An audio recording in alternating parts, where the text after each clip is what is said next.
성경 말씀 빌립보서 4장 4절 말씀부터 7절 말씀까지 같이 봉독하도록 하십시다. 주 안에서 항상 기뻐하라.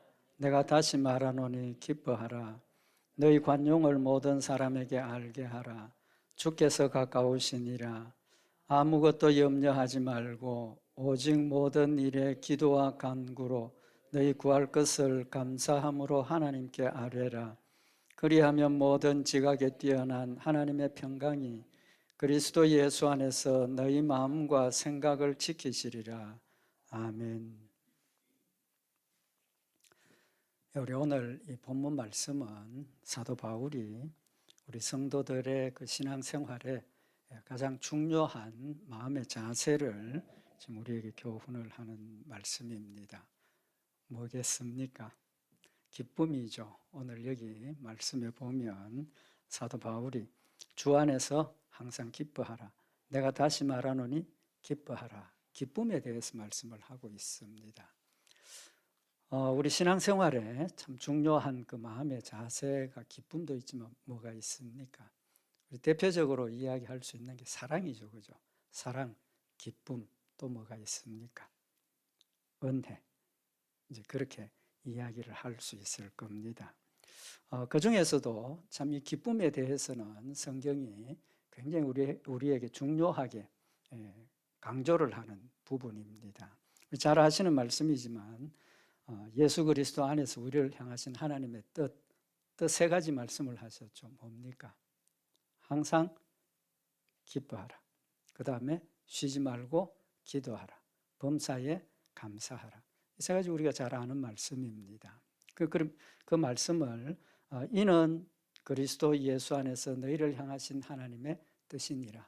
그러니까 하나님께서 모든 게 다 우리를 향하신 뜻이지만 특별히 이 기쁨, 감사, 기도 이 세 가지를 하나님 우리를 향하신 뜻이라 하셨으니까 우리는 뭐 해야 됩니까? 이 기쁨이라는 문제에 초점을 두고 이걸 우리가 열심히 행해야 하는 이제 그런 의미를 가지고 있죠. 근데 우리가 기쁨을 느끼고 기뻐하는 것 언제 기뻐합니까? 뭐 쉽게 이야기를 하면 내가 원하는 거 이루어졌을 때, 뭐 남이 가지지 못하는 것들을 가졌을 때, 뭐 이런 어떤 자기 중심이 만족이 될 때 기뻐하죠. 이제 보통 사람들이 기뻐하는 겁니다. 그런데 오늘 이 말씀은 사도 바울이 우리가 기뻐해야 되는 이유에 대해서 교훈하시는 말씀입니다. 결론부터 먼저 말씀을 드리면 우리가 기뻐해야 되는 이유가 뭡니까? 오늘 여기 대답을 하셨죠. 뭐라고 대답을 하셨습니까? 주 안에서 기뻐하라.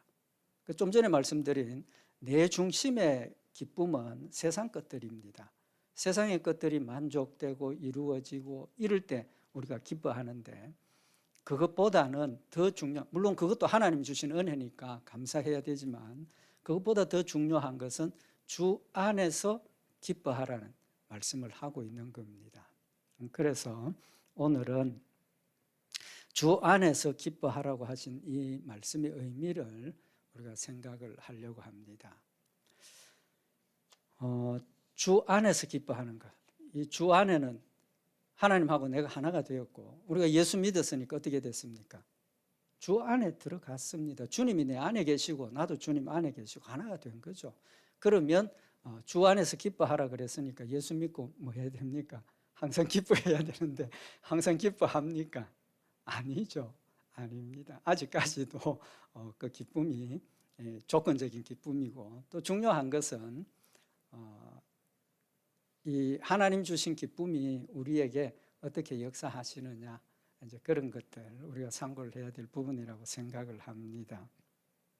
그래서 오늘은 주 안에서 받는 기쁨 그 의미가 무엇이겠느냐는 겁니다. 결론부터 먼저 말씀을 드리면 이 주 안에서라는 것은 내가 주 안에 있게 되는 이유가 뭡니까? 원인이 뭡니까?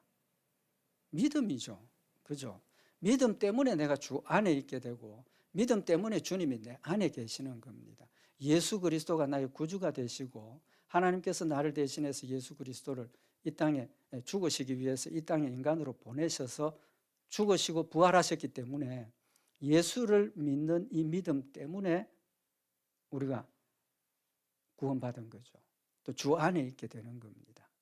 그러면 이 주 안에서라는 그 말을 다른 말로 표현을 하면 믿음으로 기뻐하라는 거죠. 믿음의 열매에 대해서 기뻐하라는 겁니다. 그럼 우리가 믿음의 열매로 가지는 게 뭡니까? 믿음의 열매로 가지는 것. 크게 세 가지로 한 이야기를 해볼 수 있는데 믿음의 열매가 뭡니까? 구원받은 것 아닙니까? 구원받은 것. 다른 거 없습니다. 예수 그리스도를 믿음으로 내가 구원받는 겁니다. 그게 핵심입니다. 그죠? 구원. 그 구원의 의미는 뭡니까? 용서죠, 용서. 죄 용서함을 받았다는 겁니다. 그러면 이 구원과 용서, 그 다음에 믿음의 결과가 또 뭐가 있습니까? 믿음에는 반드시 뭐가 따른다 그랬습니까? 순종이 따른다 그랬죠. 하나님의 말씀을 순종하는 것이 믿음의 열매입니다. 믿음의 정도나 또 내 지금 믿음 상태에 따라서 순종하는 정도가 다르지만 반드시 믿음이 있으면 행동이 나타나게 되어 있습니다. 믿음의 열매. 그래서 우리가 기쁨을 가지는 것은 신앙생활을 하면서 우리 같이 다 느끼는 건데 하나님 말씀을 순종하고 나면 뭔가 뿌듯하고 또 어려운 상황에서 하나님 주신 힘으로 그걸 극복을 하고 내 육신의 욕심을 십자가에 못 박아버리고 순종하고 나면 우리 마음에 뭐가 생깁니까? 기쁨이 생기지 않습니까? 그 순종으로 인한 기쁨이 있다는 겁니다. 세 번째로 믿음으로 가지는 기쁨 중에 중요한 게 뭐냐 하면 믿음으로 뭘 알게 되는 겁니까? 하나님이 나에게 주신 은혜를 깨닫게 되는 거예요. 사실은 구원받은 것, 순종하는 것, 내 힘으로 하는 게 아니지 않습니까?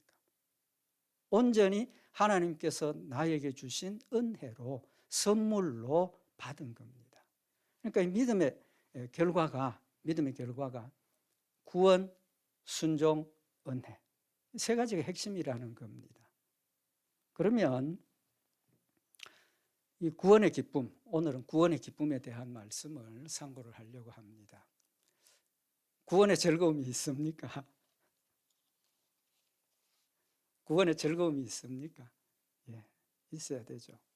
그런데 솔직하게 말씀을 드리면 그냥 뭐 기쁘다는 감정이 늘 기쁘다 이런 건 아니지 않습니까? 그죠? 우리가 어떤 생각이 나면 감사하다. 하나님 은혜가 감사하다. 내가 구원받았다. 이런 것이지 항상 기쁜 건 아니라는 겁니다. 항상 기쁜 건 아니라는 거예요. 그러면 왜 구원받은 즐거움이 다윗은 구원의 즐거움을 회복시켜 달라고 그랬는데 우리가 다윗처럼 죄를 범하고 하나님께 엎드려서 하나님 나 죄를 범했습니다. 용서해 주십시오. 그러면서 하나님 구원의 기쁨을 구원의 즐거움을 회복시켜 주십시오. 우리 이런 기도는 안 하지 않습니까? 왜 그렇습니까? 구원받은 즐거움이 극단적으로 이야기를 하면 크게 못 느껴졌고 죄를 범하고 있는 이 상황에서도 그 구원의 즐거움이 그냥 우리 마음속에 그냥 잔잔하게 있기 때문이라고 이야기할 수 있을 거라는 겁니다. 그러면 성경에서 말씀하시는 이 구원의 즐거움이 도대체 어떤 것이고 또 그 구원의 즐거움이 왜 우리에게 있는가 하는 겁니다. 내 자신을 돌아봐도 저는 뭐 평생 모태신앙이고 이러니까 사실은 어떤 특정한 시점에 내가 예수를 영접하고 구원받은 그런 이런 그 느낌 가졌던 시점은 기억이 안 됩니다. 왜? 태어나서부터 그냥 교회 안에서 생활하고 뭐 유년주의를 할게요. 어느 순간에 확실하게 예수님이 나의 구주임이 깨달아지고 믿어지고 이런 것이지 그게 없다는 겁니다. 또 다른 분들도 있죠.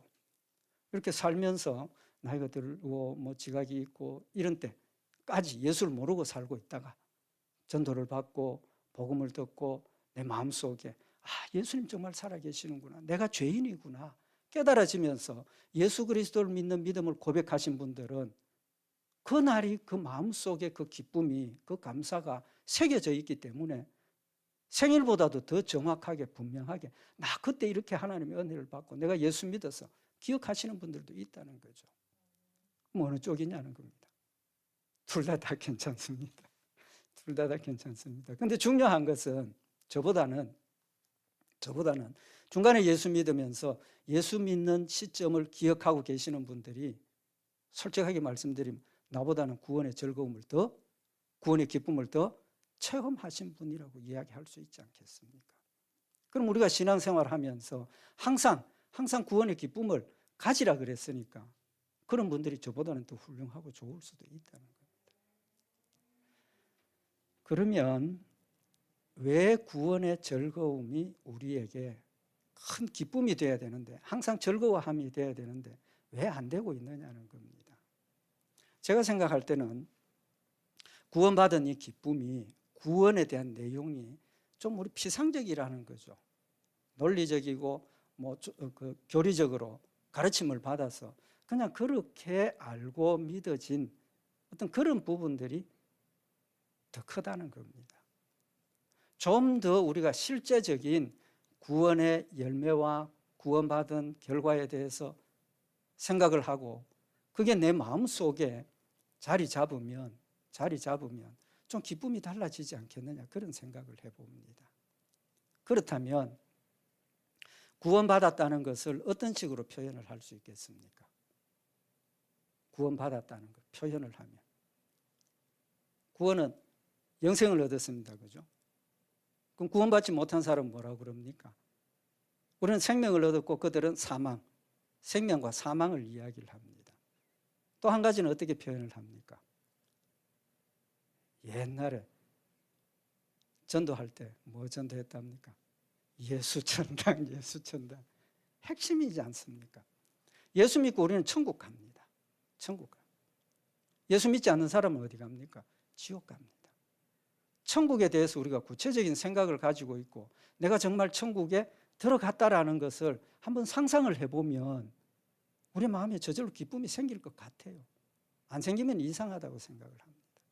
그런데 우리가 구원에 대한 문제를 그저 예수 믿고 생명을 얻었다, 천국 간다, 피상적으로 자꾸 생각을 하니까 이게 우리 마음속에 확 와닿지 않는 그런 부분이 있다고 생각이 되어집니다. 그래서 오늘 이 천국과 지옥에 대한 부분 우리가 좀 실제적인 부분을 상고를 하면서 내가 구원받은 즐거움을 한 번 더 우리 마음속에 가질 수 있는 그런 기회가 되기를 원합니다. 지옥과 천당, 또 생명과 사망, 이제 이런데 왜 지옥 가는 걸 사망이라고 표현을 합니까? 지옥 가는 걸 사망이라고 하는 거예요. 천국 가는 거는 생명을 얻었다. 그것은 죽음이 가장 무서운 일이고 죽음이 가장 괴로운 일이기 때문입니다. 그리고 성경에 예수 믿어서 순종하면, 믿음 빼고 순종하면 뭡니까? 생명을 얻고 불순종하면 죽는다 그랬지 않습니까? 죄의 삭은 사망이라. 그런 표현 때문에 그저 죽는다라고 생각을 하게 되는 겁니다. 영적인 죽음을 이야기를 하는 거죠. 근데 이 생명은 천국 가는 것, 죽는 건 지옥 가는 것, 그죠? 그런 의미입니다. 그죠? 그러면 천국과 지옥 우리가 언급하기 전에 제일 중요하게 생각해야 될 게 두 가지가 있습니다. 뭐가 있느냐 하면 천국과 지옥은 장소입니다. 장소.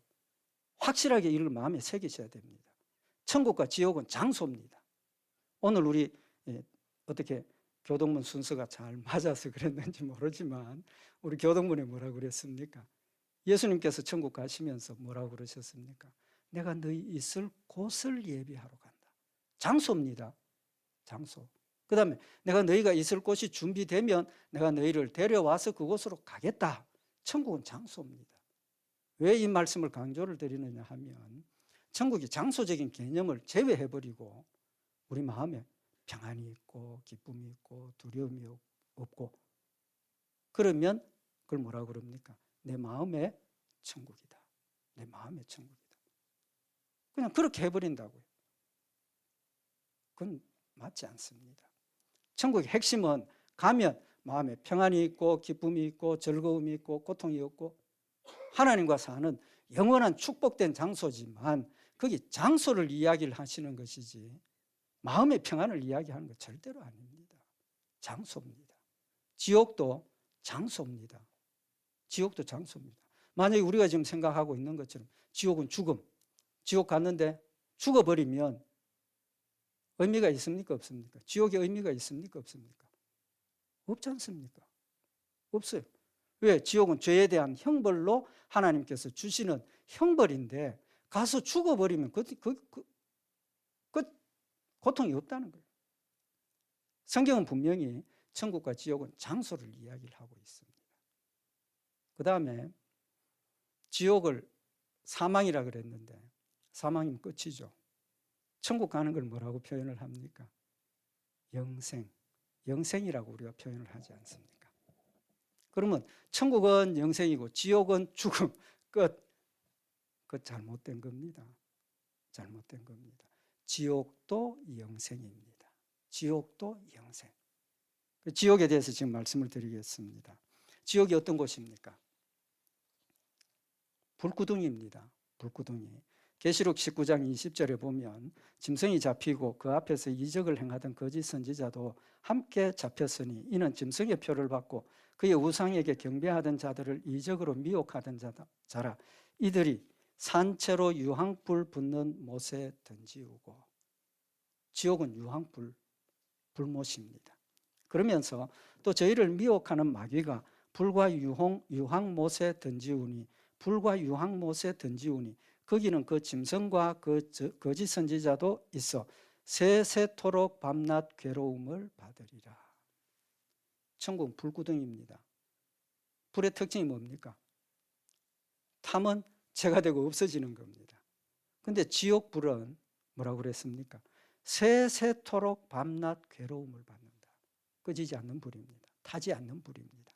그래서 마가복음 9장 48절에 보면 거기는 구더기도 죽지 않고 불도 꺼지지 아니하니라. 사람마다 불로서 소금치듯 함을 받으리라. 지옥의 모습입니다. 지옥의 모습. 지옥에 사람들이 갔는데 그냥 불구덩이에 전체 사람이 빠져서 고통스러워하는 그런 차원이 아니고 사람마다 불로서 소금치듯 함을 받는다. 우리 소금 칠 때 어떻게 합니까?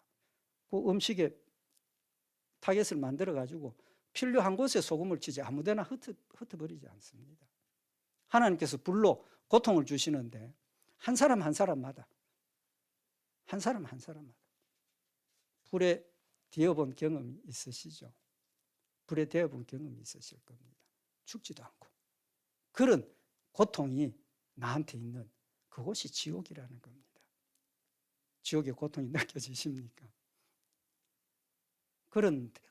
그런데 여러분과 저는 이런 지옥에 안 간다는 거예요.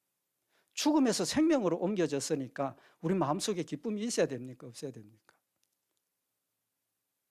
불치병이 걸려가지고 시한부 인생을 선고받았는데 하나님 앞에 엎드려서 열심히 기도했더니 나았어. 그때 기분이 어떻겠습니까? 물에 빠져서 허우적거리고 있는데 누가 와서 날 붙잡아 끄집어내서 살았어. 그때 기분이 어떻겠느냐? 내 평생 은혜를 갚겠습니다. 그런 마음이지 않습니까? 그렇다면 우리가 지옥 가지 않은 그 사실만 생각을 해도 우리 마음속에 뭐가 있어야 됩니까? 기쁨이 있어야 된다는 거죠. 그럼 천국은 어떤 곳입니까? 천국에 관심이 참 많죠. 저도 사실 관심이 있습니다. 그래서 간증집회 할 때 보면 천국 다녀오신 분들 많이 이야기를 하시죠. 천국 가니까 어떻더라, 천국 가니까 어떻더라. 근데 사실은 그건 그렇게 관심 가질 필요가 없습니다. 왜 그렇습니까? 그분들이 보고 오신 것은 진짜 천국을 보고 왔느냐는 겁니다. 진짜 천국을 보고 왔느냐. 물론 하나님께서 우리가 믿음이 연약할 때 어떤 방법으로든지 천국의 존재를 알려주시기 위해서 보여주셨을 수도 있습니다. 그렇지만 중요한 것은 천국과 지옥의 확실한 모습을 하나님께서 성경 말씀을 통해서 우리에게 가르쳐 주셨습니다. 어디에 있습니까? 요한계시록 20장에는 지옥에 대한 것, 요한계시록 21장에는 천국에 대한 것, 구체적으로 하나님께서 묘사를 하셔서 보여주셨습니다. 그러니까 보여주신 것, 하나님께서 우리에게 계시해 주신 것은 어떤 의미가 있습니까? 그게 우리가 알 수 있는 한계라는 겁니다. 그 이상 관심 가지지도 말고 그 이상 알려고도 하지 말고 그것만 붙잡고 이해를 하라는 겁니다. 그러니까 뭐 천국 갔다 왔다 간증, 그냥 내 신앙에 도움이 되기 위해서 듣는 것, 뭐 그 정도지 거기에 큰 의미를 두지 말자는 겁니다. 어디에 의미가 있습니까? 성경에 분명히 요한계시록 20장, 21장에 천국이 있고 천국이라는 장소가 어떤 곳이고 지옥이 있고 지옥이 어떤 곳이라는 걸 우리에게 구체적으로 묘사를 해 주셨으니까 그것만 해도 우리는 충분하다는 겁니다. 좀 전에 말씀드린 것처럼 지옥은 유황불못에 사람들이 빠져서 죽지도 않고 사람마다 이 개인 맞춤형 불로 벌받는 그곳이라는 것, 그것만 해도 충분하지 않습니까? 그럼 천국에 대해서 고린도후서 12장에 보면 사도 바울이 본인이 천국에 갔다 온 경험을 지금 간증을 하고 있습니다. 간증을 하고 있는데 고린도후서 12장 1절에 보면 무익하나마 내가 부득불 자랑하노니, 무익하나마 내가 부득불 자랑하노니 무슨 뜻입니까? 내가 지금부터 자랑을 하겠는데 그 자랑이 유익한 게 하나도 없다는 겁니다. 무익하다는 겁니다. 누구 본인한테도 그렇고 듣는 성도들에게도 그건 무익하다는 겁니다. 이익이 없지만 부득불 자랑한다. 할 수 없어서 자랑한다는 겁니다. 왜 그런 의미를 말씀을 하십니까? 천국에 대한 환상이나 천국에 대한 어떤 영적인 체험이나 실제로 우리 신앙생활에 도움은 될 수 있겠지만 그것이 절대적인 것은 아니라는 사실을 지금 우리에게 교훈을 하시는 겁니다. 그런 간증들은 좀 전에 말씀드린 것처럼 그저 우리가 도움을 얻고 정말 하나님의 역사가 있다는 걸 도움을 얻기 위한 방편이지 그 절대적인 것은 아니라는 사실을 지금 밝히고 있는 겁니다. 그러면서 뭐라고 말씀을 하시느냐 하면 주의 환상과 계시를 말하리라. 하나님께서 주신 계시와 환상을 내가 지금부터 이야기를 하겠다. 본인이 본 환상을 이야기를 하겠다는 겁니다. 그 내용이 뭡니까? 고린도후서 12장 2절에 보면 내가 그리스도 안에 있는 한 사람을 아노니, 내가 그리스도 안에 있는 한 사람을 안다라고 표현을 하고 있습니다. 지금 누구를 이야기를 합니까? 자기 자신을 지금 이야기를 하는데 자기 자신이 본 것을 경험한 것을 이야기를 하는데 내가 했다가 아니고 내가 그리스도 안에 있는 한 사람을 안다라고 표현을 하고 있는 겁니다. 그러면서 하는 이야기가 14년 전에 그가 셋째 하늘에 이끌려 간 자라. 14년 전에 하나님 천국에 이끌려 갔던 사람이다. 그렇게 자기를 지금 소개를 하고 있는 겁니다. 그러면서 그가 몸 안에 있는지 몸 밖에 있었는지 나는 모르거니와 하나님은 아시느니라. 자기가 환상 본 그것이 몸 안에 있었는지 몸 밖에 있었는지 하나님의 어떤 영적인 체험을 했다는 걸 분명하게 지금 밝히고 있는 거죠. 그러면서 또 고린도후서 12장 3절에 내가 이런 사람을 아노니 그가 몸 안에 있었는지 몸 밖에 있었는지 나는 모르거니와 하나님은 아시느니라. 같은 표현을 하면서 그가 낙원으로 이끌려 가서 말할 수 없는 말을 들었으니 사람이 가히 이르지 못할 말이로다. 그가 천국 갔다 온 것을 지금 하나님이 계시는 낙원에 갔다 온 것을 표현을 하면서 말할 수 없는 말을 들었고 사람이 가히 이르지 못할 말을 했다라고 이야기를 하고 있는 겁니다. 그 뜻이 뭡니까? 말할 수 없는 말을 들었다 하는 뜻이 뭐냐 하면 말로 표현할 수 없는 말을 들었다는 겁니다. 또 이르지 못할 말, 자기 인간의 그 표현으로는 이룰 수 없는 그런 말, 그런 것들을 보고 왔다는 겁니다. 그러니까 사람의 말로 천국을 표현할 수 있습니까? 없습니까? 표현할 수 없다는 겁니다. 표현할 수 없다. 그 성경의 요한계시록 20장, 21장에서 기록하고 있는 것은 최대한 우리가 이해할 수 있는 그냥 현실적인 모습을 우리에게 보여주고 계시는 거죠. 그러니까 얼마나 아름다운 것이고 얼마나 귀한 것이고 그걸 우리에게 깨닫게 하시기 위해서 그까지만 가르쳐 주신 거니까 그 이상 알려고 하지 마십시다. 천국 분명히 있습니다. 지옥 분명히 있습니다. 그까지만 우리가 알고 천국은 하나님이 계시는 그곳. 좀 더 이제 요한계시록 21장에 표현된 내용을 말씀을 드리면 요한계시록 21장 1절에 보면 새하늘과 새 땅을 봤다, 천국을 봤다. 이제 이건 요한이 본 계시입니다. 사도 바울이 본 게 아니고 하는 이야기가, 내가 들으니 보좌에서 큰 음성이 나서 가로되 보라, 하나님의 장막이 사람들과 함께 있음이 하나님이 저희와 함께 거하시리니 저희는 하나님의 백성이 되고 하나님은 친히 저희와 함께 계신다 라고 표현을 하고 있습니다. 천국은 특징이 뭡니까? 하나님 계시는 집, 하나님의 장막이고 거기에 우리가 들어갔다는 겁니다. 천국은 하나님이 계시는 곳에 우리가 들어가서 사는 겁니다. 그러니까 하나님하고 같이 사는 것입니다. 하나님하고 같이 사는 것. 하나님하고 같이 사는 곳이 천국이고, 하나님이 나의 왕이 되고 우리는 하나님이 백성이 되고, 친히 하나님께서 우리와 함께 계시면서 뭐 하신다 그랬습니까? 요한계시록 21장 4절에 보면 모든 눈물을 그 눈에서 씻기심에 다시 사망이 없고 애통하는 것이나 곡하는 것이나 아픈 것이 다시 있지 아니하리니 처음 것들이 다 지나갔습니다. 새 하늘과 새 땅을 우리에게 주셨는데 거기는 하나님이 계시고 하나님 계신 집에 우리가 들어갔고 뭐가 없다 그랬습니까? 사망이 없고 애통하는 거 없고 아픈 것도 없고 미움, 슬픔, 다툼, 시기, 원망 없다는 겁니다. 없다는 거예요. 왜 그게 없습니까? 욕심이 없기 때문에. 또 그곳은 거룩한 곳이기 때문에. 우리가 예수 믿고 내 죄 용서함을 받고, 우리도 이제 좀 뒤에 말씀을 참고하겠지만 우리가 거룩한 존재가 되는 겁니다. 죄 용서함 받고 우리의 마음속에 죄가 없습니다. 거기엔 사탄도 없습니다. 지금 우리를 괴롭히는 마귀, 악령들 존재하지 않습니다. 하나님만 계시니까 그건 우리 욕심이 있을 필요가 없습니다. 모든 걸 하나님께서 다 주셨고 거기는 슬픔, 고통, 질병, 원망 존재하지 않으니까 거기는 뭐만 있습니까? 평안만 있다는 거예요. 평안만. 그래서 예수님께서 뭐라고 그랬습니까? 내가 너희에게 평안을 끼치노니, 내가 너희에게 평안을 끼치노니. 예수 믿는 그 순간부터 사실은 우리의 마음속에 구원의 즐거움이라는 것이, 이 구원의 평안이 우리에게 있어야 된다. 죄의 용서함을 받고 우리는 거룩한 자가 되었다는 그것 때문에 사망에 대한 고통이, 사망에 대한 두려움이 없어졌다는 겁니다. 그러니까 우리가 평안하고 기쁘고 이 구원의 즐거움을 지금 이야기를 하고 계시는 겁니다. 그래서 그곳에는 다시 사망이 없고 애통도 없고 원망, 불평, 시기, 질투, 욕심 없고 뭐만 있습니까? 사랑만 있다는 거예요. 사랑만. 하나님의 사랑만 거기에 있으니까 기쁨이 있을 수밖에 없죠.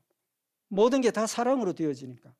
상대를 배려하고, 조금 다른, 설교가 조금 길어지지만 조금 다른 말씀을 드리면, 어떤 분이 천국 갔다 왔는데, 지옥도 보고 왔는데, 천국 지옥 가서 보신 게 뭐냐면 식사 시간을 보셨대요. 식사 시간. 뭐 아시는 이야기인 것 같은데, 웃는 거 보니까 아시는 것 같은데, 모르시는 분을 위해서 짧게 이야기를 드립니다.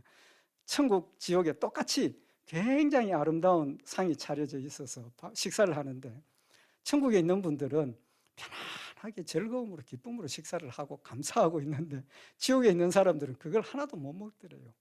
하나도 못 먹더래요. 그러니까 못 먹으니까, 그 아름다운 식사를 못 먹으니까 마음이 어떻겠습니까? 그죠? 왜 그렇습니까? 숟가락이 달라요. 포크가 달라요.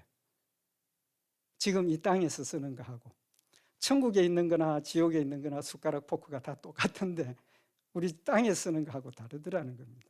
뭐냐 하면 그 숟가락이 길더라는 거예요. 길더라. 이해가 되시죠? 이게 내 팔보다 더 길어지면 내가 떠서 내 입에 들어갑니까? 안 들어갑니까? 조금만 더 길어도 절대로 뭐 지혜로운 사람 중간쯤 잡고 입에 넣을 수는 있겠지만 끝을 잡고 입에 안 들어가는 거예요. 근데 천국에 있는 사람들은 어떻게 합니까? 퍼서 상대방을 떠먹여 주니까 그게 사랑이잖아요. 상대방을 배려하고 상대방을 떠먹여 주니까 편안하게 맛을 보고 기뻐하고, 하나님 참 감사합니다. 서로 기뻐하고 감사하고 그 기쁨을 나누는데, 지옥에 있는 사람들은 주구장창 떠가지고 자기 입에만 떠넣으려니까 떨어지고 떨어지고 떨어지고. 좀 웃자고 하는 소리지만 천국과 지옥의 차이를 확실하게 저는 보여주는 그런 예화라고 생각이 되어집니다. 그게 사랑만 있어요. 배려만 있어요. 오늘 여기 본문 말씀에도 사도 바울이 이야기하기를 기뻐하라. 너희 관용을 모든 사람에게 알게 하라. 하나님 주신 기쁨이, 하나님 주신 사랑이 우리 마음에 차면 여유가 있고 아둥바둥 뭐 싸우고 다투고 할 필요가 없다는 거예요. 관용을 베풀게 되고 사랑하게 되고 용서하게 되고 인내하게 되고 이 기쁨의 열매가 그렇게 나타난다는 사실을 지금 우리에게 말씀을 하고 있는 겁니다. 그럼 천국의 모습은 어떻습니까? 실제적인 천국의 모습. 요한계시록 21장에 보면 10절에 보면 성령으로 나를 데리고 크고 높은 산으로 올라가 하나님께로부터 하늘에서 내려오는 거룩한 성 예루살렘을 보이니 하나님의 영광이 있음에 그 성이 빛이 지극히 귀한 보석 같고 벽옥과 수정같이 맑더라. 실제로 천국에 내려오는 걸 보니까 성의 빛이 귀한 보석 같고 벽옥 같고 수정같이 맑은데 크고 높은 성곽이 있고 12문이 있는데 문에 12천사가 있고 뭐 이건 집에 가셔서 한번 봉독해 보십시오. 시간이 많이 가니까. 천국은 그래서 황금, 진주, 뭐 기초가 보석으로 되어 있고 아름다운 그런 성곽은 벽옥으로 쌓였고 성은 정금이고 한번 상상해 보십시오. 내 집이 벽이 황금으로 되어 있고 담이 보석으로 담이 쳐 있고 집에 들어가는 길이 은금으로 포장이 되어 있다면 그 기분이 어떻겠습니까? 천국이 그렇다고 지금 설명을 하고 있는 겁니다. 그런데 천국이 이렇게 아름다운 건물이고 그래서 좋은 건 꼭 아니죠. 하나님이 계시기 때문에. 그 다음에 이제 중요하게 생각해야 될 게 뭐냐 하면 천국에 들어가는 우리의 몸. 천국에 들어가는 우리의 몸. 우리 부활하면 영혼만 부활하는 거 아닙니다. 영혼만 부활하는 게 아니에요. 천국 가는 게 우리 영혼만 가는 게 아니고 우리 몸도 부활을 하고 몸과 영혼이 함께 천국 들어가는 겁니다. 성경 분명히 그렇게 말씀하고 있습니다. 고린도전서 15장 51절에 보면 보라 내가 너희에게 비밀을 말하노니 우리가 다 잠잘 것이 아니요 마지막 나팔에 순식간에 홀현이 다 변화하리니 나팔 소리가 나며 죽은 자들이 썩지 아니할 것으로 다시 살고 우리도 변화하리라. 죽기 전에 뭐 한다는 겁니까? 부활한다는 겁니다. 예수님 부활하신 것처럼 우리도 부활하는 겁니다. 몸으로 부활을 하는 겁니다. 근데 그 몸이 지금 우리가 가지고 있는 이 몸하고는 100% 다른 거. 100% 다른 거. 지금 우리는 태어나면서 어디를 향해 갑니까? 죽음을 향해 갑니다. 좀 다르게 이야기를 하면 태어나면서부터 우리 몸은 썩습니다.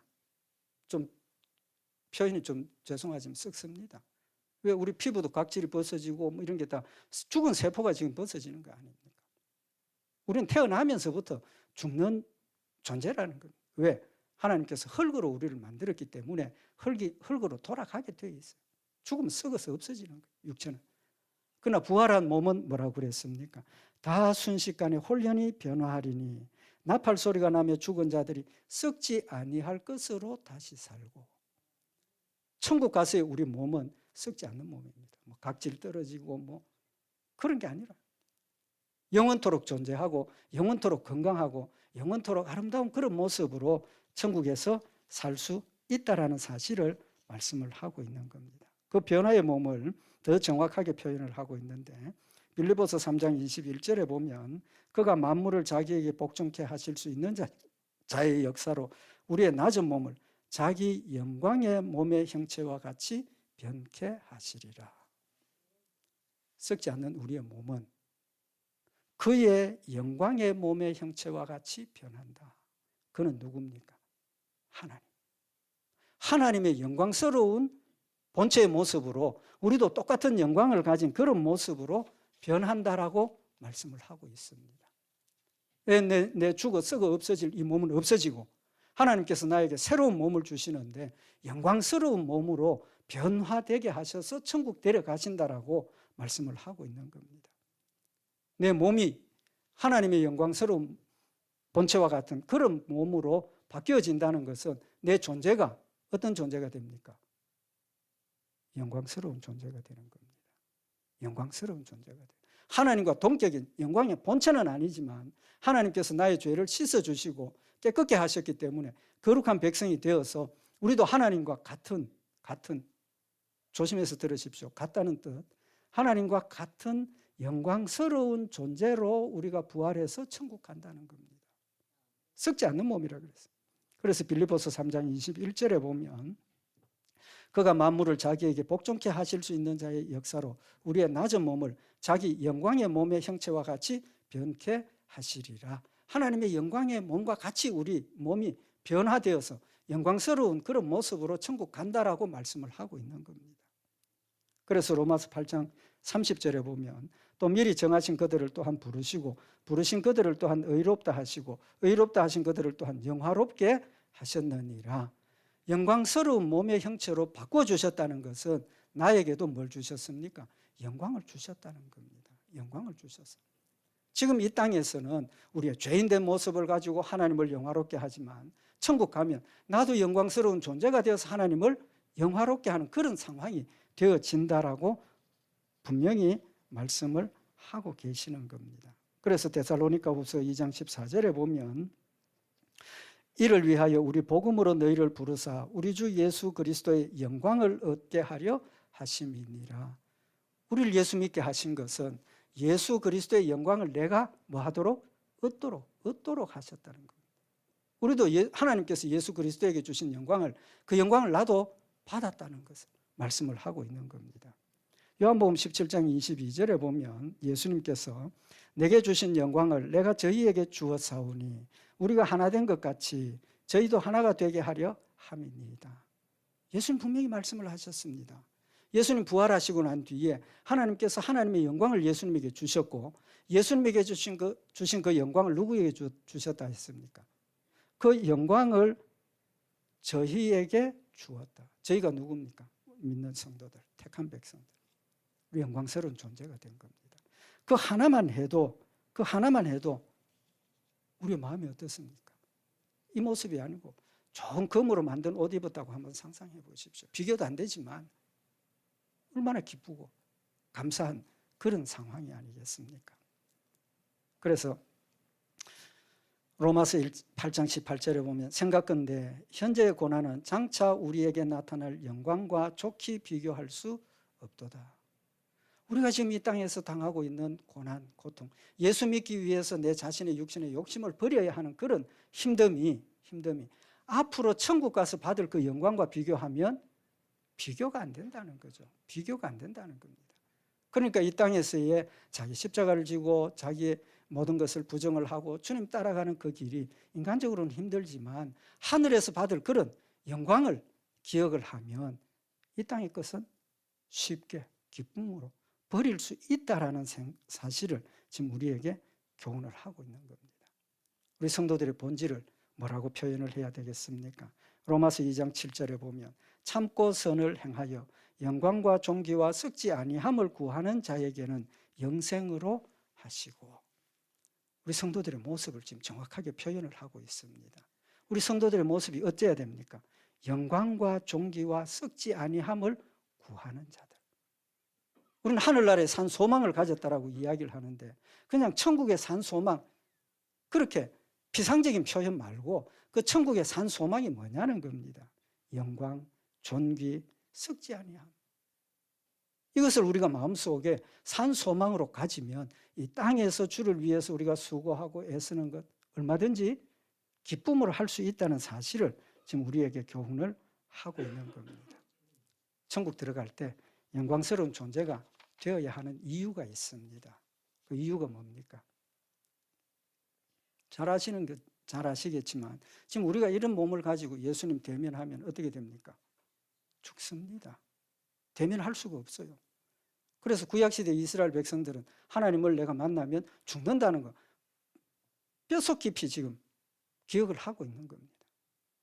그러니까 우리가 천국 가서 하나님과 함께 영원토록 살기 위해서는 필수적으로 우리의 몸이 죄가 없는 거룩한 영광스러운 모습으로 변해야 하는 겁니다. 그래서 하나님께서 영원토록 우리와 함께 계시기 위해서 그것을 우리에게 주셨다는 사실을 명백하게 지금 밝히고 있다는 겁니다. 그래서 로마서 5장 2절에 보면 또한 그로 말미암아 우리가 믿음으로 서 있는 이 은혜에 들어감을 얻었으며 하나님의 영광을 바라고 즐거워하노라. 썩지 않음과 영광과 존귀함을 받는 것, 그 영광을 기억하니까 우리가 이 땅에서 당하는 이런 모든 일들을 즐거워할 수 있다라고 고백을 하고 있는 겁니다.